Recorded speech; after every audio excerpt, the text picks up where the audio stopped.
Day 4 of Ujjain పోతున్నాం main temple Mahakal దర్శనం. Day 4 of Ujjain కాదు, day 4 of our trip, day 2 of Ujjain. చాలా సో ఇప్పుడే మహాకాల్ టెంపుల్కి రెడీ అయ్యి హోటల్ చెక్అవుట్ చేసి లగేజ్ కింద పెట్టేసి పోతున్నాము. చూద్దాం ఎంతసేపు పడుతుందో, ఎంత రష్ ఉంటుందో. మా అమ్మ మూలుగుతుంది గైస్ పక్కన. మా అక్క మా అమ్మ ఎప్పుడు మూలుగుతూనే ఉంటారు గైస్.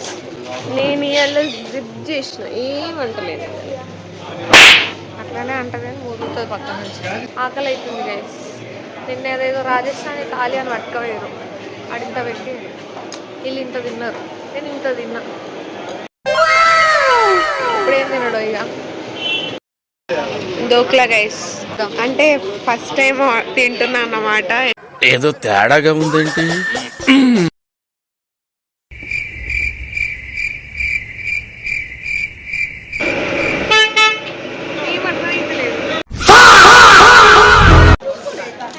మహాకాల్ జ్యోతిర్లింగంకి పోతున్నాం ప్రసాదం.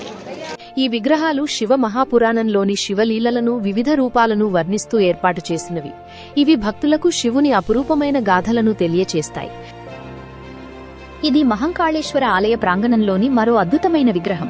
ఏనుగుపై ఉన్న ఆ విగ్రహం శివుని గజాసుర వధ కథను తెలియచేస్తుంది. ఆ గాథ ప్రకారం శివుడు గజాసురుడనే రాక్షసుడిని వధించి అతని చర్మాన్ని ధరిస్తాడు. ఆ విగ్రహంలో శివుని భంగిమ ఆ గాథలోని శక్తిని, భక్తిని ప్రతిబింబిస్తుంది.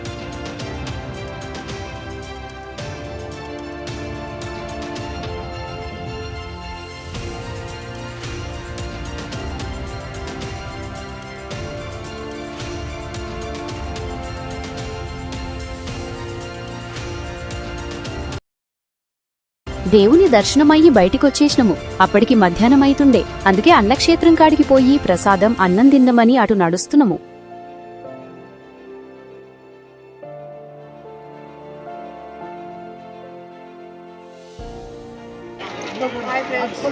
దర్శనం అయిపోయింది ఫ్రెండ్స్. దర్శనం అయిపోయిన తర్వాత మీకు ఫుడ్, మన సౌత్ ఇండియన్ ఫుడ్ ఎక్కడ దొరుకుతుంది అంటే ఇక్కడ అన్నదానం ఉంటుంది ఫ్రెండ్స్. ఈ బోర్డు ప్రకారం ఉజ్జయినిలోని శ్రీ మహంకాళేశ్వర ఆలయ అన్నక్షేత్రంలో ఉచిత భోజనానికి సంబంధించిన వివరాలున్నాయి. ఉచిత భోజనపు కూపన్లు ఉదయం 11 గంటల నుండి రాత్రి 7 గంటల వరకు ఇస్తారు. భోజనం మధ్యాహ్నం 12 గంటల నుండి రాత్రి 9 వరకు అందుబాటులో ఉంటుంది. అయితే మధ్యాహ్నం 4:30 నుండి 6 గంటల వరకు శుభ్రపరిచే సమయంగా నిర్ణయించారు.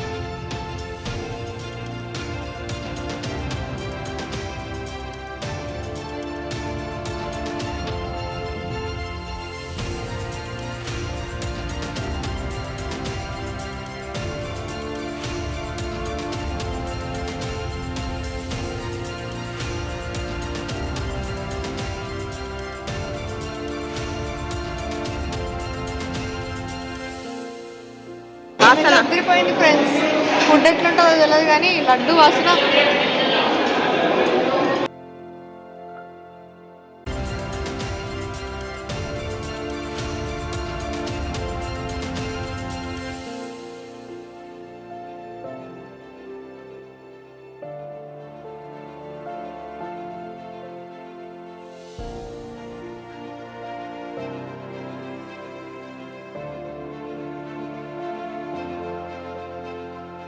మీరు చూస్తున్నది శ్రీ బడా గణేష్ మందిర్ బోర్డు.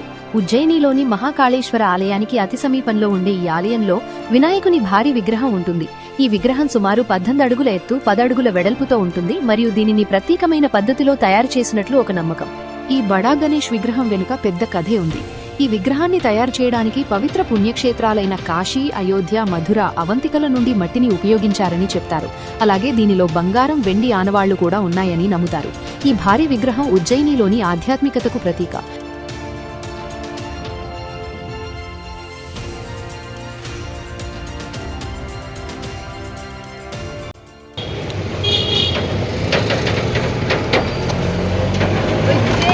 మహాకాళేశ్వరం ఇవాళ ఫినిష్ చేసుకున్నాం. యాక్చువల్లీ మార్నింగ్ ఒక స్టంట్ అయింది. టెంపుల్ లోపలికి కష్టపడి లైన్లో నిల్చొని మరి లోపలికి వెళ్తే పైన ఎల్ఈడి స్క్రీన్ పెట్టారు గైస్. పిచ్చి మొహాలు. లోపల లోపల లోపల ఉంది గైస్. నేను అసలు చూసుకోలేదు. నేను ఇంకా లోపలికి వెళ్తున్నామేమో అన్న ట్రాన్స్లో ఉన్నా. చూస్తే దేవుడు చూసినట్టు వచ్చేసారు. నేను చూడలేదు. అటు సైడ్ ఈమె కూడా చూడలే. ఇంకో తోపు బయటకు వచ్చి ఏడు చూసాడు. లోపల ఉంది, రూమ్ లోపల విగ్రహం కనిపిస్తుంది, లింగం కనిపిస్తుంది. అది పైన ఎల్ఈడి పైన డిస్ప్లే చేస్తారు. నేను దారి పొడుగున ఎల్ఈడీస్ ఉన్నాయి కదా, అది నార్మల్ ఏమో అంటే ఇంకా ఎల్ఈడి చూస్తున్నా గైస్. నేనే చూసరికి అది కింద విగ్రహం ఉందంట. చూడలేదు, అయ్యా చూడలేదు, మళ్ళీ అవుతా అని ఇంకా మేమిద్దరం లంచ్ చేసుకొని మళ్ళీ వెళ్ళి లైన్లో నిల్చుంటాం. సెకండ్ టైం వెళ్ళినప్పుడు బాగా राजा भर्तरी 12 वर्ष तक इसी गुफा में रहे थे। इसी गुफा में रहकर राजा भर्तरी तपस्या की थी। ఇది ఉజ్జయినిలోని ప్రసిద్ధ భర్తృహరి గుహగా పిలువబడుతోంది. పురాణాల ప్రకారం భర్తృహరి మహారాజు సకల భోగాలను త్యజించి ఇక్కడ 12 సంవత్సరాల పాటు తపస్సు చేశాడని నమ్ముతారు. ఈ గుహలు ప్రాచీనమైన ధ్యాన కేంద్రాలుగా మరియు నాథ సాంప్రదాయానికి చెందిన ముఖ్యమైన పుణ్యక్షేత్రంగా ప్రసిద్ధి చెందాయి.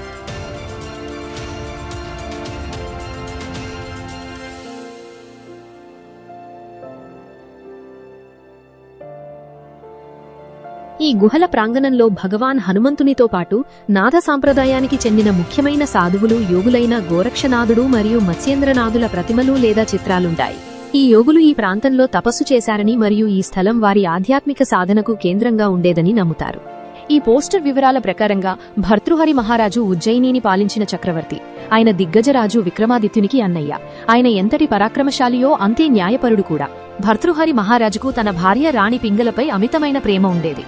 ఒకసారి ఆయనకు ఒక సాధువు అమరత్వాన్నిచ్చే ఫలాన్నిచ్చాడు. ఆ ఫలాన్ని మహారాజు తన భార్యకు ఇవ్వగా ఆమె దానిని తను ప్రేమించిన వ్యక్తికి ఇచ్చింది. చివరికి ఆ ఫలం తిరిగి మహారాజుకే చేరుకుంది. ఈ అపనమ్మకాన్ని చూసి ఆయనకు ప్రపంచంపైన బంధాలపైన ఉన్న వ్యామోహం పోయింది. దాంతో ఆయన రాజ్యాన్ని త్యజించి సన్యాసం స్వీకరించి తపస్సు చేయడం మొదలుపెట్టారు. గుహ లోపలి వాతావరణం చాలా నిశ్శబ్దంగా మరియు ఆధ్యాత్మికంగా ఉంటుంది. లోపలికి వెళ్లే దారి చాలా ఇరుకైనది మరియు తక్కువ ఎత్తులో ఉంటుంది, కాబట్టి కొంచెం వంగి వెళ్లాల్సి వస్తుంది. లోపల రాతి స్తంభాలు మరియు చిన్న చిన్న ధ్యాన గదులు ఉన్నాయి. ఈ భర్తృహరి గుహ లోపల గాలి ప్రసరణ చాలా తక్కువగా ఉంటుంది. అలాగే నీరు కాని ఇతర సదుపాయాలు కూడా ఉండవు. అంతిమంగా అదొక తపస్సు కోసం ఏర్పరచబడిన పవిత్రమైన మరియు నిరాడంబరమైన స్థలం.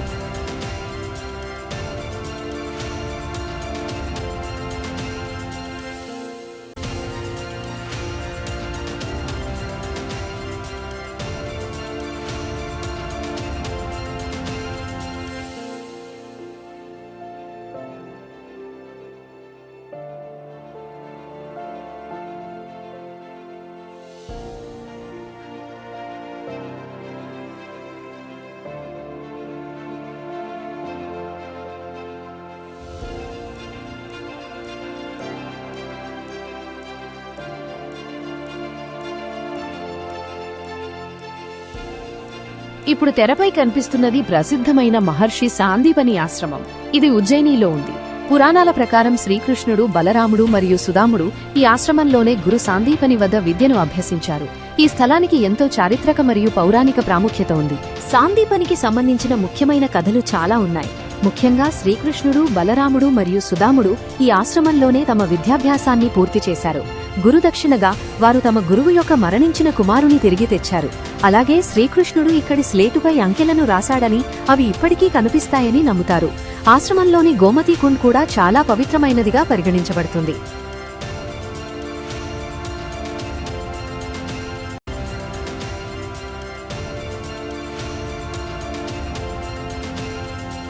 మీరు చూస్తున్న ఈ గోడలపై ఉన్న రంగురంగుల చిత్రాలు మహాకవి సాందీపని ఆశ్రమంలోని సమష్టి చతుర్దశ విద్యల కేంద్రంలో ఉన్నవి. ఇక్కడ శ్రీకృష్ణుడు మరియు బలరాముడు గురు సాందీపని వద్ద అభ్యసించిన వేదాలు, పురాణాలు, శాస్త్రాలు వంటి 14 విద్యలను, అలాగే కళలను వివరించే చిత్రాలున్నాయి.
ఉజ్జయినిలోని మంగళనాథాలయం భూమికి కేంద్ర బిందువుగా పరిగణించబడుతుంది. మత్స్యపురాణం ప్రకారం ఇదే మంగళగ్రహానికి జన్మస్థానం. ఇక్కడ పరమశివుణ్ణి పూజిస్తారు.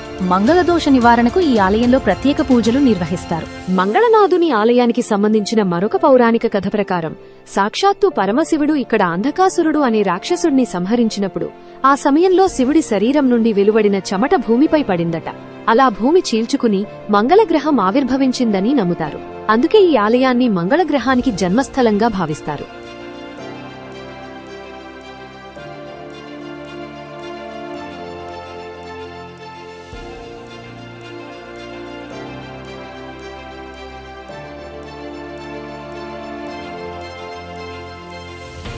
ఇది శ్రీ మంగళ యంత్రం. ఈ యంత్రం మరియు పూజా సామగ్రిని కుజదోష నివారణకు లేదా మంగళగ్రహ అనుగ్రహం కోసం పూజిస్తారు.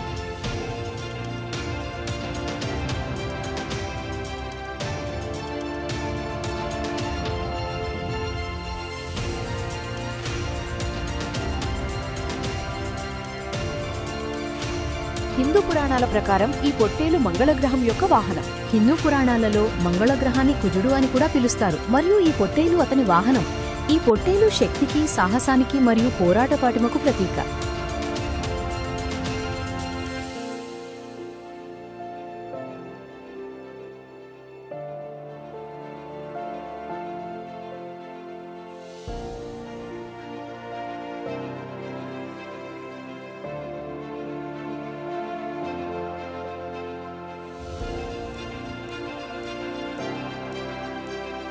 గడ్కాళిక మాత ఆలయం ఉజ్జయినిలో ఉన్న ఒక ప్రసిద్ధ శక్తిపీఠం. పురాణాల ప్రకారం సతీదేవి యొక్క పై పెదవి ఇక్కడ పడిందని నమ్ముతారు. ఈ ఆలయం మహాకవి కాళిదాసుతో కూడా ముడిపడి ఉంది. ఆయన ఇక్కడే ఆరాధన చేసి జ్ఞానాన్ని పొందినట్లు విశ్వసిస్తారు. కాళిదాసు తన చిన్నతనంలో అజ్ఞానిగా ఉండి ఈ అమ్మవారిని ఆరాధించి జ్ఞానాన్ని, కవితా శక్తిని పొందారని పురాణాలు చెబుతున్నాయి. అలాగే ప్రసిద్ధ రాజైన విక్రమాదిత్యుడు కూడా ఇక్కడ అమ్మవారిని పూజించేవాడని, యుద్ధాలకు వెళ్లే ముందు ఆశీస్సులు తీసుకునేవాడని చెబుతారు. ఆధ్యాత్మిక సాధనలకు, ముఖ్యంగా తంత్ర సాధనకు ఇది చాలా పవిత్రమైన స్థలంగా పరిగణించబడుతుంది. ఈ ఆలయాన్ని 7వ శతాబ్దంలో హర్షవర్ధన రాజు పునరుద్ధరించారని కూడా చారిత్రక ఆధారాలు ఉన్నాయి. అమ్మవారిని చూస్తూనే భక్తిభావం కలుగుతుంది. అమ్మవారిక్కడ గాఢ కాళికా రూపంలో కొలువై ఉన్నారు. ఇది కాళికాదేవి యొక్క ఒక భయంకరమైన కానీ రక్షణనిచ్చే రూపం. అమ్మవారి నాలుక చెడును, అజ్ఞానాన్ని నాశనం చేయడానికి చిహ్నంగా ఉంటుంది. ఈ రూపంలో అమ్మవారిని పూజిస్తే మనలోని భయాన్ని, కష్టాలను పోగొట్టి ధైర్యాన్ని, ఆధ్యాత్మిక శక్తిని ప్రసాదిస్తుందని నమ్ముతారు. అవును, మీరు చూస్తున్నది సింహం విగ్రహం. కాళికాదేవికి సింహం వాహనం కాబట్టి ఈ ఆలయంలో సింహం విగ్రహాన్ని ప్రతిష్ఠించారు.